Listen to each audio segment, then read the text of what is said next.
favorites. But Keith McHenry, for those of you who don't know, um, known him a long time, have so much admiration and respect for him. He is the co-founder of this global organization, indeed a global movement, Food Not Bombs, and he has made this. That he has tied homelessness to euthanizing the poor, and euthanizing the homeless. Unhoused, just sanitize it. It's just like food insecurity. You're hungry. Yeah, You're without a exactly. home. Home. So we need to stop trying to candy coat this thing, because this is what this is. And so we're going to get right to it and look at what the Supreme Court actually decided. Okay, so just give me one moment so I can do the switcheroo. Thank you.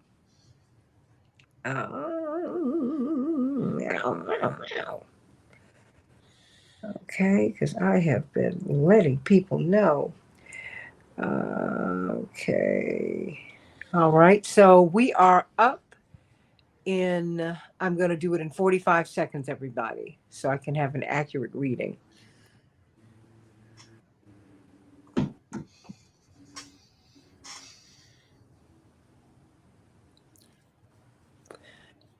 And we are up in 30 seconds, everybody.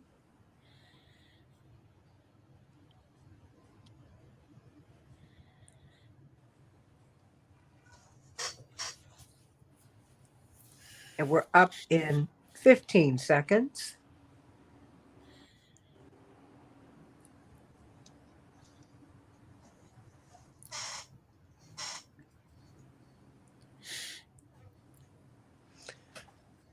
Two, one. Hey, everybody. Welcome to the Santita Jackson Show on AM 950 Radio, the voice of progressive Minnesota. I'm Santita Jackson. It's a joy to be with you. We are, if you're listening to AM 950 Radio, we recorded that show the day before. I'm really trying to get back in touch with the live audience, because so many of you have been eager for us to be in touch with each other in real time. So you're not missing anything. This show will be broadcast tomorrow on AM 950 Radio. And we are coming to you live here on um, on X, on the Santita Jackson Show YouTube channel, and on uh, the Santita Jackson and Friends Facebook page. So everybody like and share. Hey, Andre, my God brother, and Robert Williams, shalom to you, my dear brother. Peace, peace, peace, and blessings. Sending you all so much love. Let's talk about this SCOTUS decision, Supreme Court decision that really will, you can ticket the homeless for being homeless. And, of course, they have no money, because if they had money, they wouldn't be homeless. And so what happens to homeless people now? I guess they go to jail and then eventually prison. And what will they do in prison? Will they just sit? No, they will go to work. But now we're looking at Canada, and we're seeing in Canada, you can be euthanized by the state. They have volunteered to kill you, relieve you of your misery of being poor and unhoused, homeless. If you want, we'll kill you. We'll do that. Um, and then there are these stories that are coming out in Canada where people are saying, I got a job, so please, I don't want to do that now. Uh, Somebody reached out to me and told me that they cared for me, so I don't want to do that now. Wow, what are we saying, everybody? And indeed, the man who's made the connection between all of these issues has been Keith McHenry.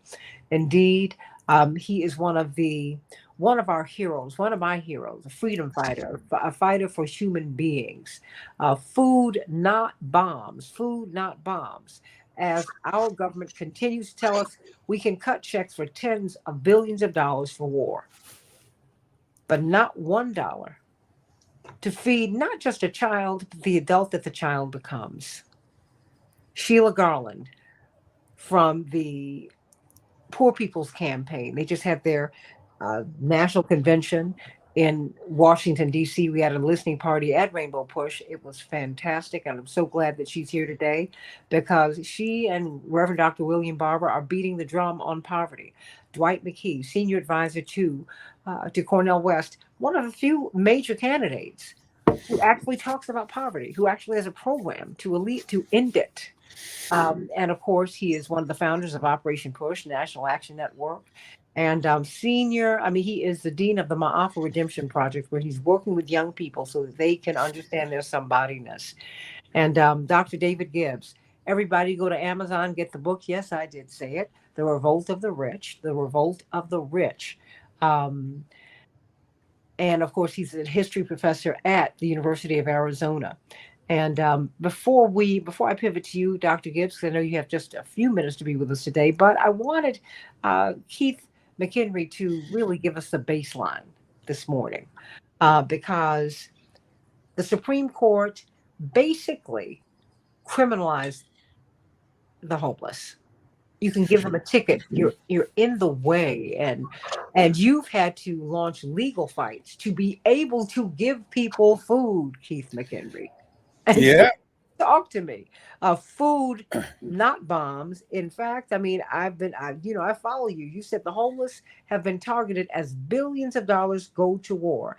I quote you. HUD claims that they can end the homelessness for $20 billion, and yet we just sent billions to Ukraine. We sent more than that to Ukraine. Yeah.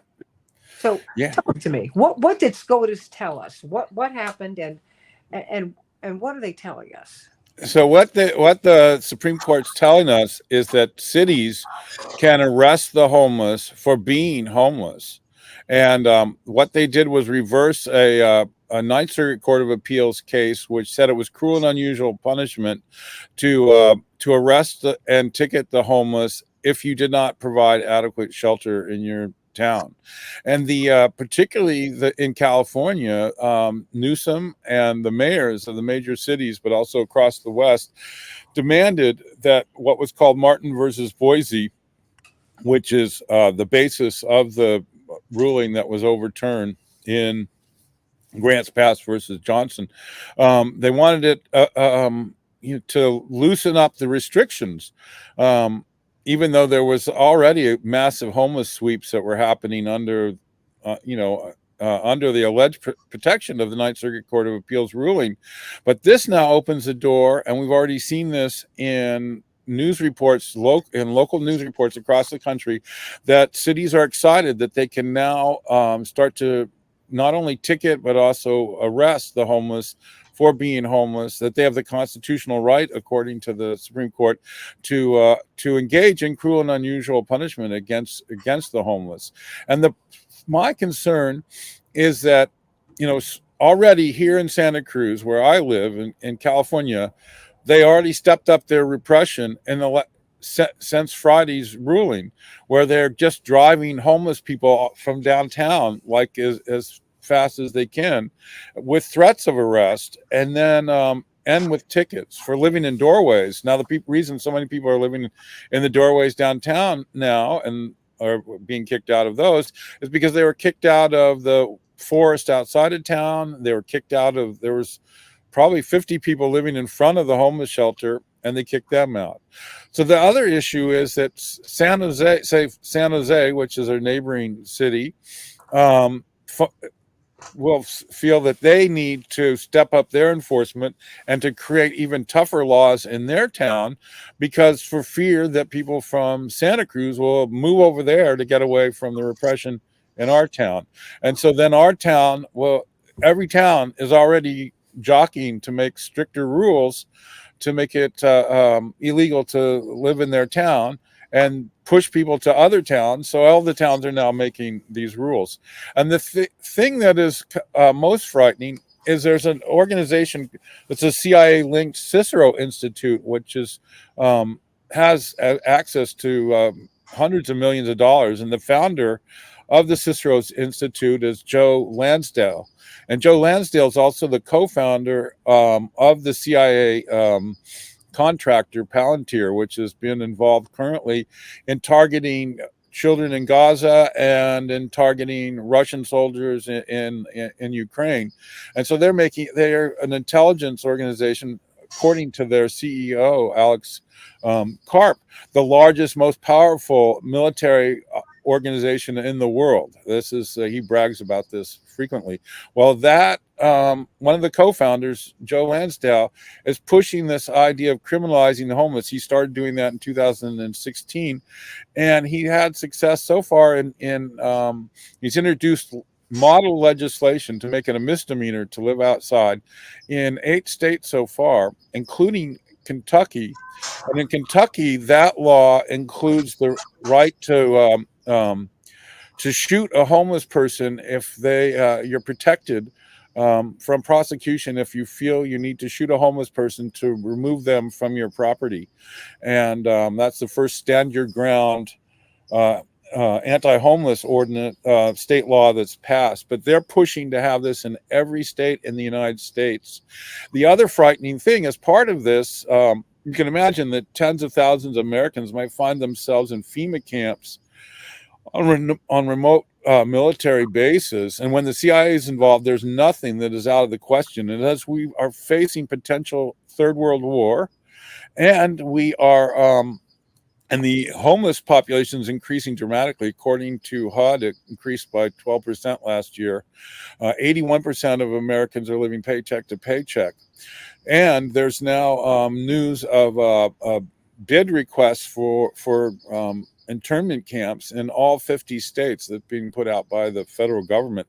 So it is very frightening, and it could be a possibility not only of just homeless people being ticketed and harassed and arrested in their own town, which has huge repercussions. Even the ticketing will make rent impossible because your credit score will be horrible. And then if you are a homeless person, you get a on the books job, what happens is that a large portion of your paycheck is taken by the credit agency that your town has put your fines into. So I know many unhoused people here in Santa Cruz. They get a full-time job, and then $200 a paycheck is taken to pay for fines for having been caught living outside. And so this is in no way going to help end homelessness. This is going to criminalize the homeless. And I fear, because of the increased number of people becoming homeless and the possibility of how intense the global war might be, that it will open the door for things like Japanese internment camps, or in the case of World War II in Germany, where they rounded up the homeless and put them in camps and put them to work on the war effort. And I'm very concerned that if we don't wake up America now, we're going to see that. And you could see with the MAID program in Canada that this could quickly evolve into people being euthanized, particularly in a war situation where you're going, well, you're suffering on the streets. Now we have you in this camp. You're not able to work. Would you like the choice of euthanasia? And it might not even be a choice. And that's what we're seeing in Canada. They're frightened to live in the snow outside, and they're offered this way out, which is MAID, medical assistance in dying. And people, I don't know the numbers of people avoiding homelessness by committing suicide through the state-sanctioned suicide, but it is in the thousands of people. And often it's because they can't afford the rent, or they cannot find a place to live. There are many people, in fact, there's a case of a veteran who could never find a place to make it so that she could come and go out of an apartment that she could afford, and that she was offered MAID as the solution for that. And I'm very concerned that the desensitization of the homeless, the hatred of the homeless, the language that is used, human animals, just like they dehumanized the Palestinians, that same energy is in the air in the United States. And I'm very, very concerned that that if people don't think of homeless people as their families and their friends and their neighbors and humans, then really horrific tragedies could occur on a very large scale in the near future. So I really want people to think like, people go, well, that was Nazi Germany. They'll never do that in America. But there could be an American version of that, and it's very frightening that No, is we're a speaking with possibility. Keith McHenry, food not bombs, food not bombs. And I'm appreciative, excuse me, of the fact that you are weaving all of these narratives together, because we have seen cars plowed into homeless people in the United States. And excuse me, I can understand now the brilliance of I Am Somebody. Dr. King talked about somebodyness first, and Reverend Jackson really expanded the narrative and made it a rallying cry for people, so that they would know that, to humanize people. I mean, because that is really the thing. I mean, sometimes you have to rely on knowing that you're somebody, because many people who are not euthanizing, they're killing themselves. The state is helping them to kill themselves in Canada and in other places, so that, because they're like, well, I'm a burden. I'm not worthy. So just take me out. And when you're living out in the streets, you are vulnerable. People, they are treated horrifically. Stay right there, Keith McHenry. I know Dr. David Gibbs can't stay with us long, but I wanted you to weigh in on this, because you are a historian, an historian at the University of Arizona. And of course, your latest book is The Revolt of the Rich. How fitting is this? Everybody, please go get Revolt of the Rich. Go to Amazon and get it. Everybody, Robert, Carol, tell everybody. And Carol said she's speechless, given what you just said, Keith McHenry. We welcome you, Reverend Dr. Jeanette Wilson, Esquire, to the show, the director of Push Excel. We're getting ready for our convention at Rainbow Push, 13th through the 17th of August. We want you to be there. People coming to Chicago to demonstrate. Your home should be Dr. King's workshop, which is the Rainbow Push headquarters at 930 East 50th Street. Robert, William, Shalom, Andre. Hey, Dr. Gibbs, when you hear this, I mean, the story I mean, all of these pieces of this story that Keith McHenry brought together, Keith McHenry of Food Not Bombs, it's stunning. But there is intersectionality there. Now you've got the most corporate friendly Supreme Court in our history, at least since they've been measuring these things, affirming corporate power. So talk to us. Well, a lot of what we're seeing here in terms of the homeless population, I should add, it's it's a national problem, but on the West Coast, or where I live, or near the West Coast, it's I think it's the worst in the country. California has a very serious problem of, I guess Keith McHenry knows this perhaps better than I do, has a huge number of homeless people who do not. This is largely, I would say, the result of neoliberalism. What we're talking about here very often are people who cannot afford rent. A lot of the homeless are working, people who hold jobs, and simply cannot afford rent in places like California and many other parts of the country as well. And that's why they're homeless. There are many other homeless, obviously, who have emotional problems, who have mental illness and drug addiction and so on. And the bottom line is, what we do need is government programs basically to support these people so they don't have to live on the street. In terms of government housing, we basically are mostly very unwilling, beyond a very small number of sort of Section 8 housing, to have the government participate in the housing market. But that's what we need, is public housing on a much larger scale so people can afford housing. Housing is available to people. We need a greatly expanded, set of social services to help people with long-term problems like mental illness and drug addiction. And I think, there's the moral issue that, Keith McHenry has addressed, which is extremely compelling. There's also a practical issue that it does not save money to skimp on these services. It's extremely costly, in fact, financially. Forget about morality for a moment. In a purely financial sense, homelessness is extremely costly. It costs more money not to spend money on social services and housing than it does to fund these things properly. I was looking recently at the New York fiscal crisis in 1975, when there was to save money, New York, closed down hospitals and they closed down social services. And there was a study recently in a public health journal that calculated the long-term cost of this in terms of damage to public health infrastructure was 5 times the savings. So they don't save a dime by skimping on these things. But it's part of the ideology of neoliberalism, basically, to defund all forms of government services. And the costs are enormous. first and foremost to the homeless, but really to everybody else as well. Um, and I should add, not all countries have these problems. You go to most European countries, you really don't see anything like this on this scale. Um, my son lives in the Netherlands, and I go there frequently, and you just don't see anything like this in the Netherlands.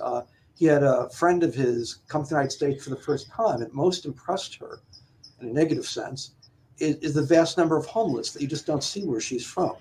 Mhm. And so the question is, why is America unique? I don't know, uniquely, I don't want to say that. Obviously, Canada's starting to have these problems too. But why do the US have these problems worse than any other rich country? And the answer, I think, is neoliberalism is much more advanced in this country than anywhere else. And we're all paying the price for it. What is neoliberalism? It's a doctrine basically of sort of free market capitalism. It's not really free market because they tend to dismiss the idea of monopoly power, but what they call free market, which is basically getting rid of any sort of government social service programs, any government programs to regulate the economy, any government programs that aim to equalize or reduce the inequality in the distribution of wealth and income. To get the government off our backs is the phrase. I think what they mean to say is to get the governments off the backs of very rich people who don't like to be taxed for a large degree. And homelessness is very definitely one of the manifestations we're seeing from this. Very obvious things we could be doing to alleviate the problem are not being done because of neoliberalism. We don't like taxes, particularly on wealthy people. We don't like government programs. We certainly don't like things like the government participating in the housing market to the detriment of the private housing market. And I think all of that is, we're all paying a price for it. And again, the people who live on the streets are paying the biggest price of all. I want to hear from you, Morning Stars. Let me know what you think. Robert Williams says that homelessness is a rotten shame for a country this wealthy. Most people are a paycheck away from being homeless in this high cost, with this high cost of housing. As you just pointed out, Keith McHenry, 81% of us are living paycheck to paycheck. People making six-figure incomes are living paycheck to paycheck. Yeah, and the amount of people, and we saw this weekend the amount of people coming that are new to the streets, and you see that look in their eyes of fear because this is the first week of being on the streets, and we gave out 13 tents and just on Sunday because the police have already been sweeping and taking people's tents. A lot of people are being forced into homelessness because the hedge funds are buying entire neighborhoods and people can't. There's reports of people selling their, getting $100,000 above their asking price for their house because a hedge fund bought their house. But then when they went out to buy another house, they couldn't do it because the hedge fund outbid them in any other houses. And so this is becoming a huge crisis. The other thing that is happening is I'm getting calls all day from seniors who have no food.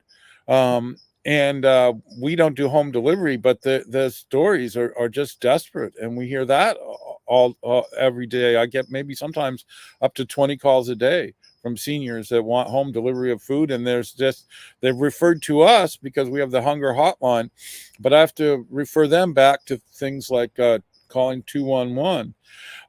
This is like a complete disaster. And then in this weekend too, I had two different individuals who lived in RVs in the streets of Santa Cruz, and one of them went to the bathroom, came back, and their RV was taken, and so they freaked out, called the police, thinking it got stolen. It turned out the police had towed it, and it was already $800 to get it back, and obviously she had no money to get it back. And we run into so many, particularly senior women, who are forced onto the street because their last place of safety, which is their vehicle, gets towed, and then we have to give them a tent and show them a place in the river to sleep until a bed opens up in a shelter. And so that's where you get back to this Supreme Court justice ruling. Is before the logic was you couldn't arrest and ticket people if there was no room at the shelter. Well, there's never been room at the shelters here in Santa Cruz for the many, many years I've been here. When they do a police sweep, what they do is they kick a bunch of people out of a shelter And then they put people that they swept, some of them in the shelter, and then they tell the community, we are compassionate and we solve this problem.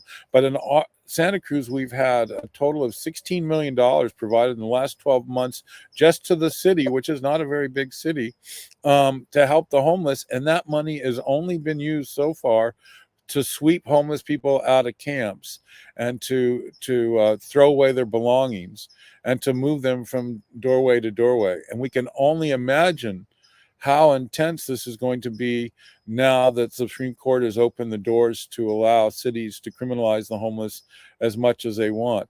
And so, for instance, right now it's a 30 days in jail if convicted of camping outside. I suspect that will be made even stronger to like 90 days if the neighboring cities like San Francisco and San Jose increase their penalties for living outside. And it'll just be this skyrocketing level of repression against the homeless, particularly as your guest from Arizona was saying, the numbers get so big that the public demands something happen. And that's why I'm very concerned that this is leading towards a future where homeless people are interned, and particularly when you have the CIA spearheading this kind of repression against the homeless and demanding that they be jailed. This is Keith McHenry, everybody, giving us some information. And when you think about 81% of Americans living paycheck to paycheck, Sheila Garland, I'm picked up. I use Uber. I don't drive. And increasingly, I see people, Keith McHenry and Reverend Dr. Wilson and Dwight McKee, who have luxury cars. Something happened with their jobs. And I'm not saying you shouldn't have bought the Mercedes or the Lexus. I'm not saying that at all. No. But, we're all on this slippery slope and the pole is greased. So we are trying to stay up on a greased pole that has a sliding down into the abyss. My point is simply this. Between your medical bills, which drive bankruptcy in this country, six-figure income, that's not enough in this country. The rent that is just, as the man who was running for mayor of New York said, is just too damn high. That was his campaign. And you just keep on going. America is becoming unlivable for Americans and the rest of we see this around the world. So talk to me. Now Canada, old sweet peaceful Canada, Sheila, they'll help you to kill yourself because you're poor. You don't have a home. Help me, Sheila. Hey, good morning, Santita. I'm on camera.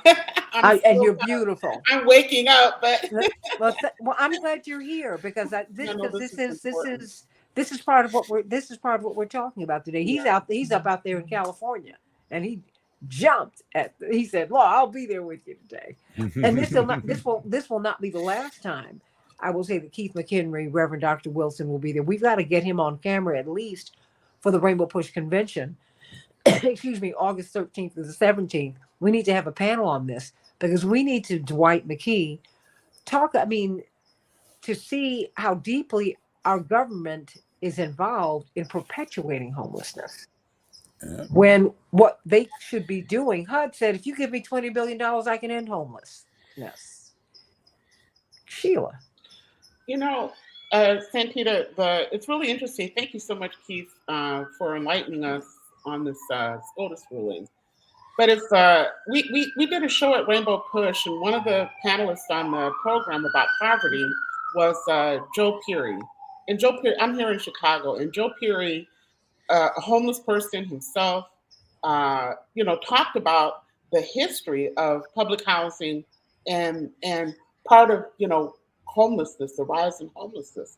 But it was really interesting to me because it was the government after the Depression that invested in housing, public housing, in order to end homelessness, as well as to satisfy the industrialists who needed a relatively stable, group of workers to because we know what happened before.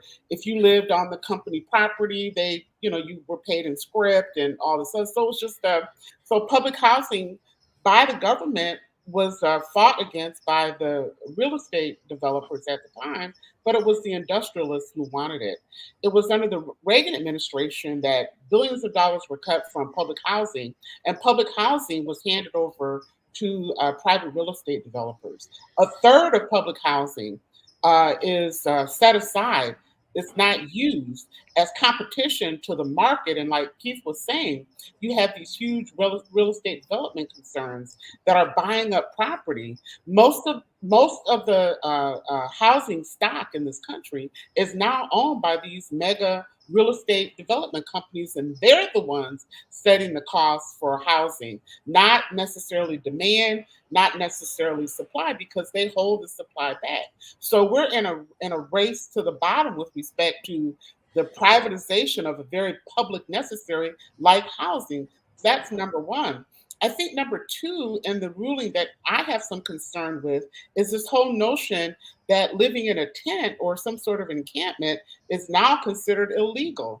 And if we look at what was happening on the college campuses, with the sweeping of the tents, it's like a form of protest, will now be criminalized, and so even further. And so I'm certainly deeply concerned about this. And I think the third thing is that under the current federal minimum wage, there is not a single county where you can afford a 2-bedroom apartment in this country under the current federal minimum wage.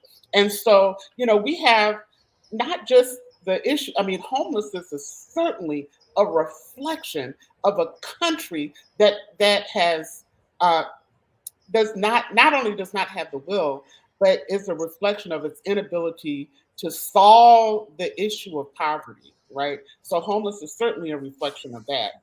And so I just wanted to, sort of weigh in that. And again, we Reverend William Barber has a new book out, and it talks about white poverty, because most people's assumption is that if you're homeless, that you're somehow Black or you're a drunk or something of this nature. It's that they characterize it as an individual failing. But in reality, and I say this every time I come on your show, Santita, when you have 140 million poor and low-income people, this is not an individual failing. This is systemic. And much like we see the encampments, I was on the West Coast last year, and I had been there a couple of years before, but the amount of folks living in cars and encampments and parking lots in the tents had just quadruple, it appeared. There was not a single intersection or a single public space that wasn't being utilized by people in their cars and their RVs and tents and whatever.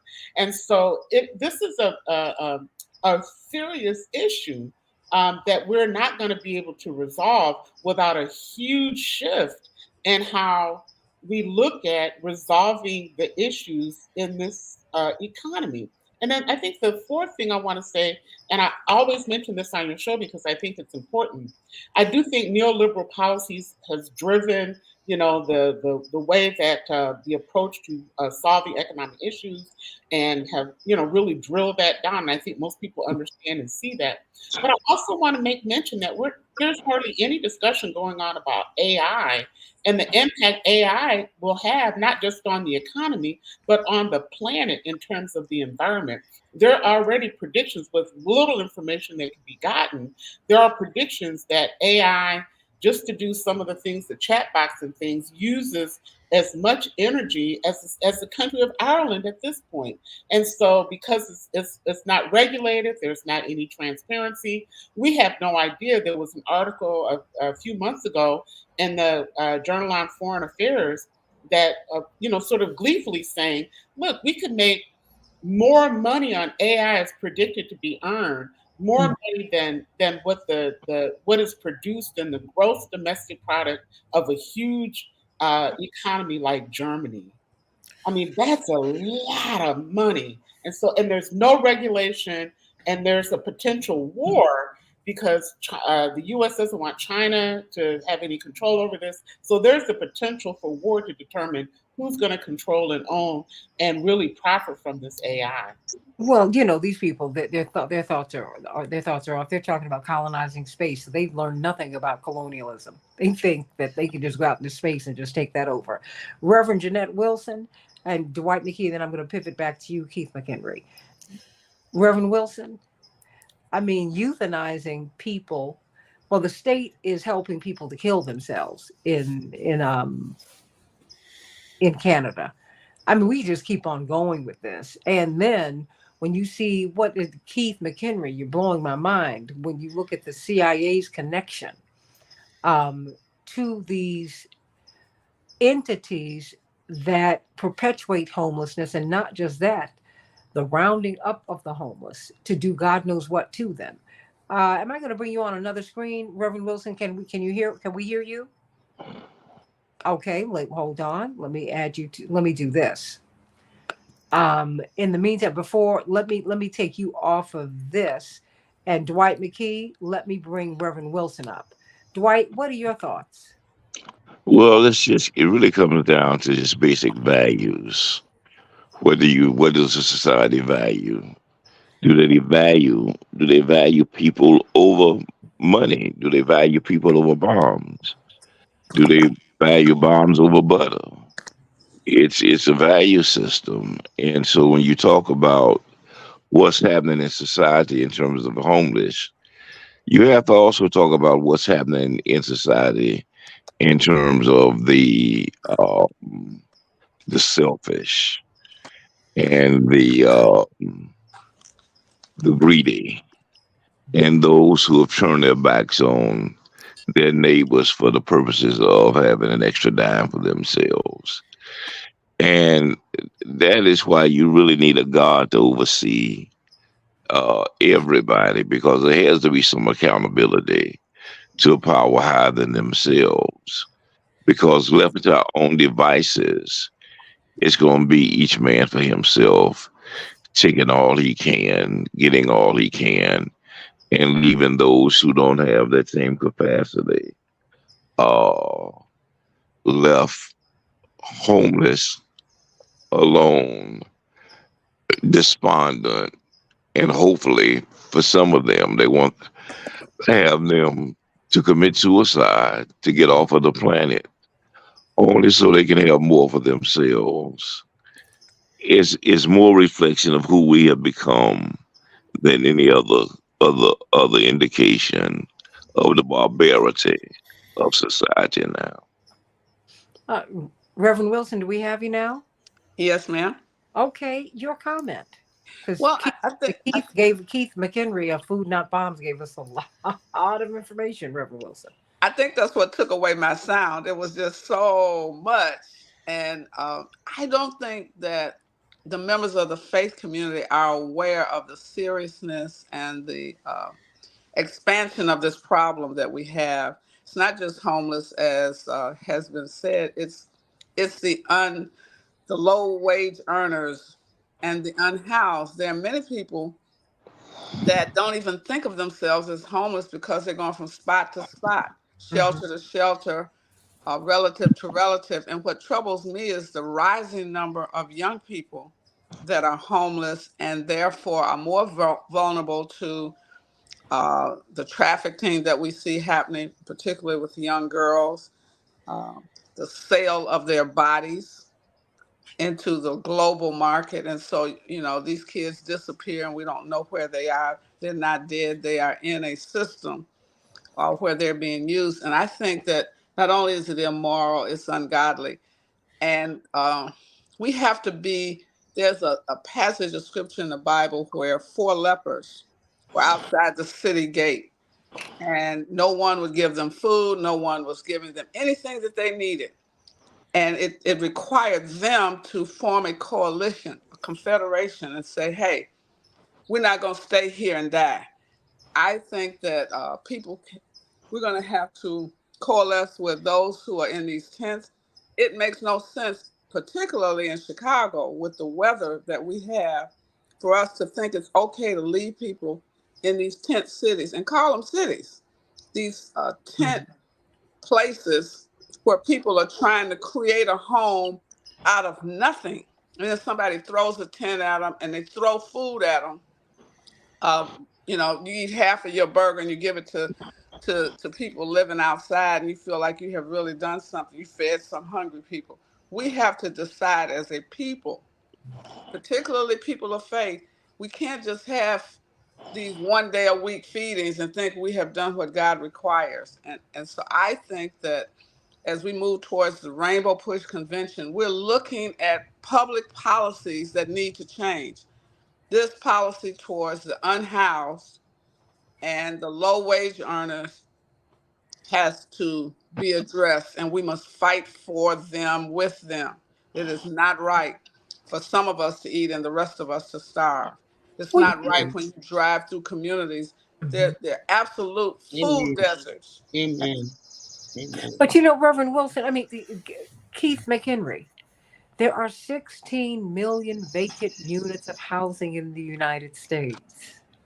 And these downtown office buildings now are Are empty. empty since because people are not going back into the office post COVID. How is it what does this say about our values? And when you bring in the intelligence community, our government into this, Keith, this is a whole lot. I mean, and when you bring in internment camps, because you know it's mission creep. People keep saying, "Oh, it can never happen in America." Please, are you kidding? Slavery happened in America. The removal and genocide of indigenous people happened in America. What do you mean this can't happen here? It happened. It's been happening here. Yeah, and the people that at the CI, you know, at Palantir and at the Cicero Institute, they stand to profit heavily. So when Sheila's talking about AI, one of the things they're doing out here is they're using AI to locate homeless camps. But then the other thing is that there's massive layoffs in the Bay Area. I think it's over 250,000 people have been laid off in the tech industry. And we do have people that live in Teslas now at Food Not Bombs, right?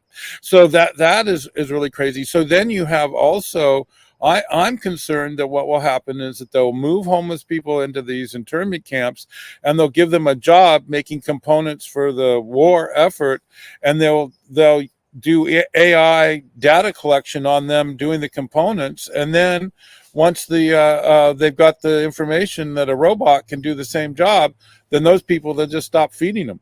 See, that's and then back, and Sheila's talking also about the public housing. So the name Food Not Bombs comes from me delivering produce after work to a public housing in Cambridge, Massachusetts on Portland Ave. And across the street one day, the women, it was mostly women, you know how the laws are that keep the men out of the public housing because they've got the felonies that they get set up, you know, and it just ruins families. And we saw that.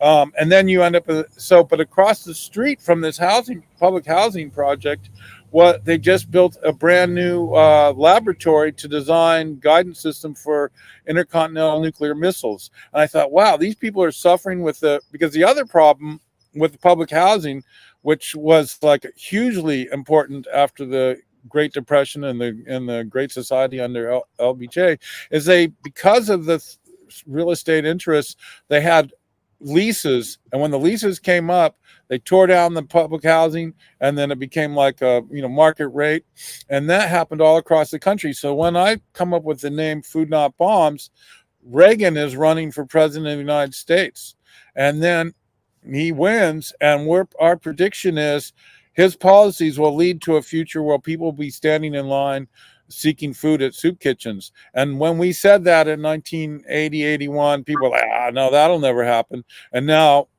when I give lectures at colleges, I have to explain there is a time when we did not have homeless people all over the United States. People assume that we've always had, tens of thousands of homeless people. And then, so we've been able to solve these problems. But the other issue with the housing projects, and I recall visiting Cabrini Green, there was no money to maintain the public housing. So they built the public housing, and some of them, I was I used to bring food to Columbia Point housing projects in Boston that was controlled by the Black Liberation Army with AK-47s and so on. And they had this huge area that they were, I don't know what they were supposed to be doing, but I used to go through their blockades and bring the food in. And everybody there complained the elevators didn't go but to the second floor, but there was 20-floor buildings. You had seniors huddled in like one little area of one of the 10 towers that were on Columbia Point, freaking out because wild dogs are running around. They couldn't leave. I mean, this is crazy. So, having public housing also needs to be funded so that it's maintained and that people can live in it, because that was the other failure, but it kept, obviously there was not, from the Great Society up until Reagan came into power, you did not have massive numbers of homeless people living in every corner. And I'm really afraid that this is going to lead to the rounding up of the homeless. And that's why I'm like trying to cause people to start thinking about this, because if people were silent in Germany when they started rounding up the homeless, there was not the pushback, and we have a situation where we can push back, and we need to push back, or we're going to face really terrible situation, and the combination of there being a potential world war and the massive increase in homelessness, and the fact that the CIA-linked Cicero Institute is pushing so hard to have it a misdemeanor in every state to be living outside. I think this confluence is very dangerous, and we need a giant poor people's movement out on the streets.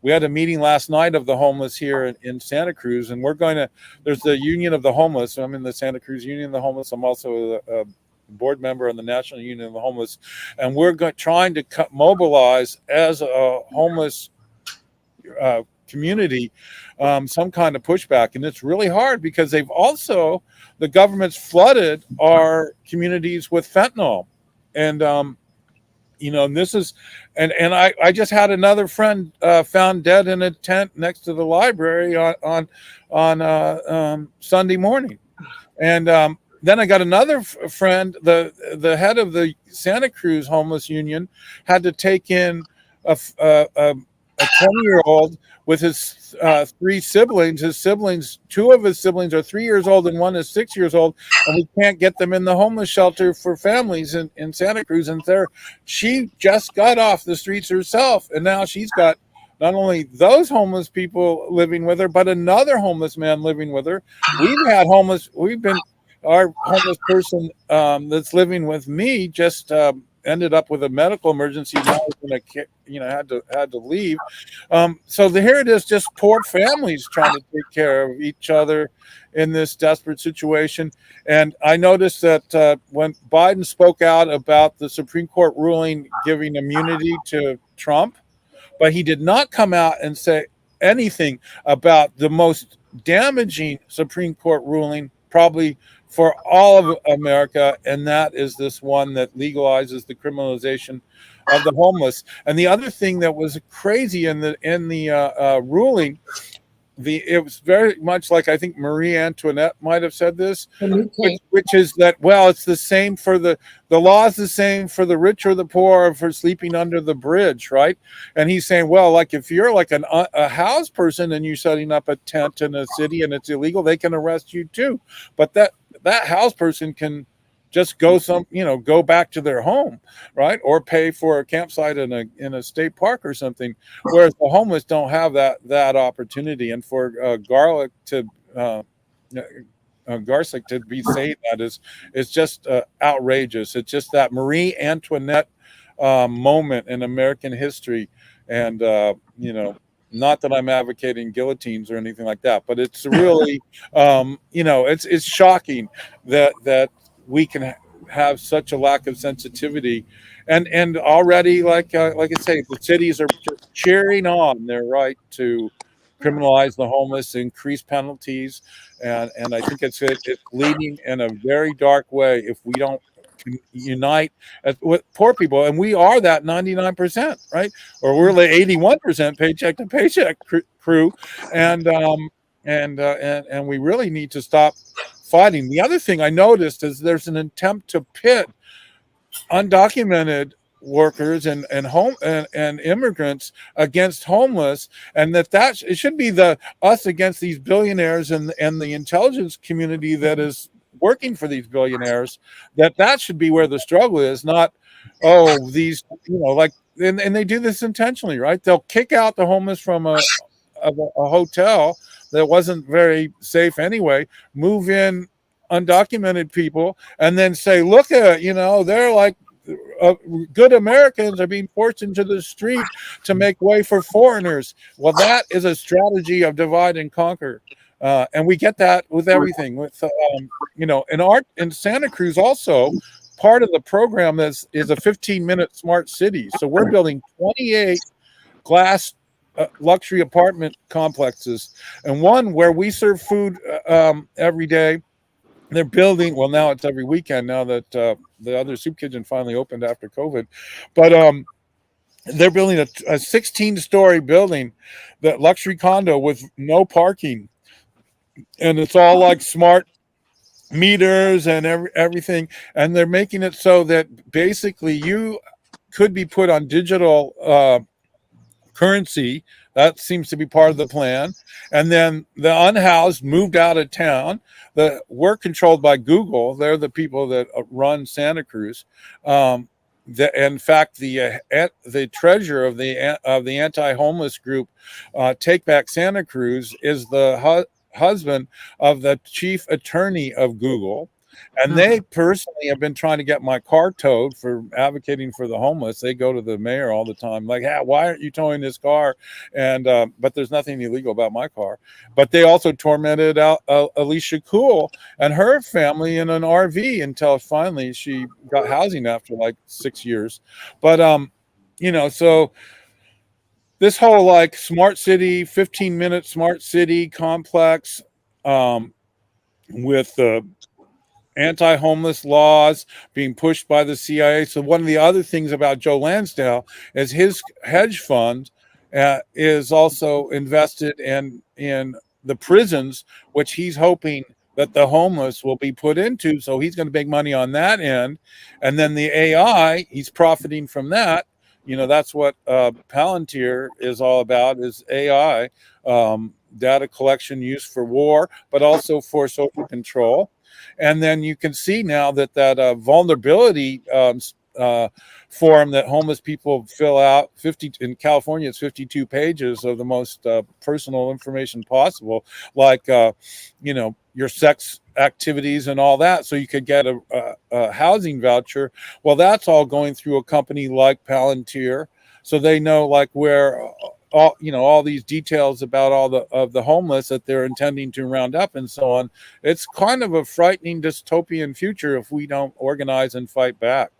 And if we don't really recognize all of the players in this space. And one of the things that I know that we can all appreciate about what you've been sharing, Keith McHenry of Food Not Bombs, is just all the people who are in this space, Sheila Garland. And Dwight McKee and Reverend Dr. Jeanette Wilson. I only have about 30 seconds for each of you because I want Mr. McHenry to close us out. But Sheila Garland, Poor People's Campaign, Unite the Poor, at Unite the Poor. Please follow them on Twitter and support them because they are supporting you. Hey, as a very dear friend of ours said some years ago, he was going to write a book. He never got around to it. God rest his soul. Mitch, you remember Mitch Dwight McKee. He was our barber. He said, shut up. You may be next. Sheila, 30 seconds for you. I'm really appreciative of our faith folks on this call because it's really those faith leaders that call out the immorality of a system that claims to be a democratic system. So your voices, Reverend Jeanette, Dwight, are extraordinarily important, number one. But I think I want to remind the listeners that it was actually Nazi Germany took their whole playbook from the United States.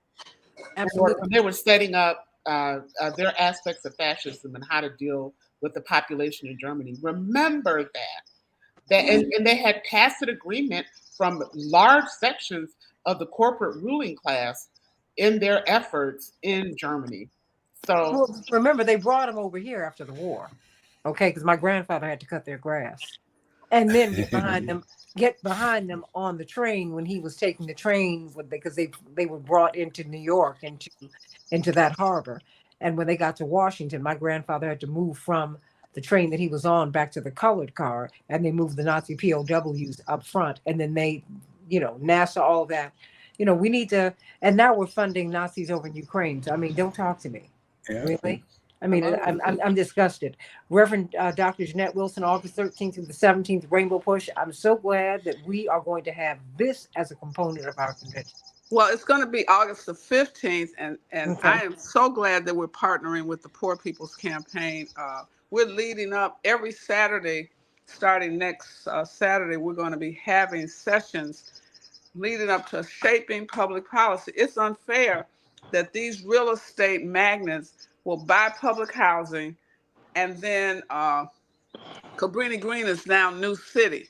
Change it Absolutely. to an upscale, high market place, which they would not fix the buildings when poor people lived in them. I shall never forget Cabrini and Marion Stamps fighting. She says they're taking the land Hmm. because it's 10 minutes from downtown, 10 minutes from Lakeshore, and they have now created a new city. That's what they call it, no longer Cabrini. And it's happening all over the State Street corridor, tore down high rises and now replacing them with high market buildings and properties, condos. And so we Absolutely. have to fight these policies that treat the least of these as if they are not somebody. Absolutely. Dwight McKee, 30 seconds for you. Well, we have to understand, as those who believe in the tenets of Christ, that our salvation is dependent upon how we respond to the homeless and the poor and the hungry. It is one of the commandments, one of the demands that he made of us. And he said that he would judge us by that, and he will punish us or reward us based on our commitment to that and our participation in that. And so it's just not a casual issue. It is an issue that our eternal salvation is dependent upon how we respond to that. Keith McHenry, your final thought. The last minute belongs to you. Yeah, thank you so much for having me on. One of the things that comes to mind is I made a poster that says, first they came for the homeless, but I was not homeless. And that's based on the poem by the pastor held with homeless people in Dachau in Germany. And I use a photo on on a lot of my, like on my blogs and so on. I have a anarchistcook.blog is my blog where I write about these things, and also foodnotbombs.net is where you can connect with Food Not Bombs and with myself, and that's where my I am very, very concerned that if, not only because I have so many dear friends that are homeless. I've been homeless. Anyone can be homeless. I've been homeless 5 times, each time for medical reasons. I don't use drugs or drink at all. So, it's just purely couldn't pay the bills anymore because I, lost work because I was sick. And this is happening to millions of people across the country. So that once they round up the homeless, if they do, and we don't succeed at stopping that, what community will be next? And that we need to realize that all of us, just like in Nazi Germany, and Sheila's right, a lot of, I have friends actually that live in the United States because their parents were brought here to work on missiles and so on. So paperclips, Operation Paperclip's a real thing, and I'm very concerned that the people in power who are funding Nazis in Ukraine and are happy to do so, and are funding Nazi groups to terrorize us in the U.S. So often these Nazi groups are actually FBI fronts. We have to take this seriously because we can't just ignore that. Oh, they're just homeless. They deserve it, because you may be the next community that is targeted. And that's the case that happened in Nazi Germany.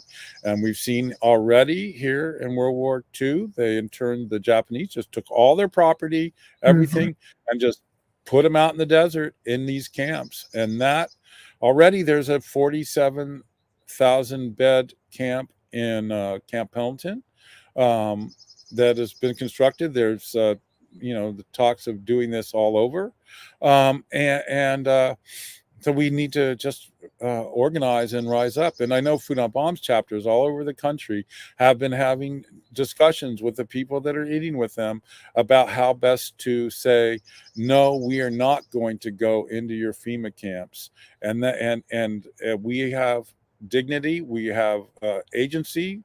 The stories last night, I know you need to wrap up, but just the unhoused people who are describing how brutal it was to be in the local shelters where you have no rights. And it's just like it's minimum security prison already. And that's, so the shelters are not the solution. It's housing where you have your own bathroom, your own kitchen. You come and go when you want to, like a free American. And so this idea that you can be housed, I know in San Diego, their new shelter that they're proposing, it's 715 people in one room. Absolutely. On bunk beds. And that's why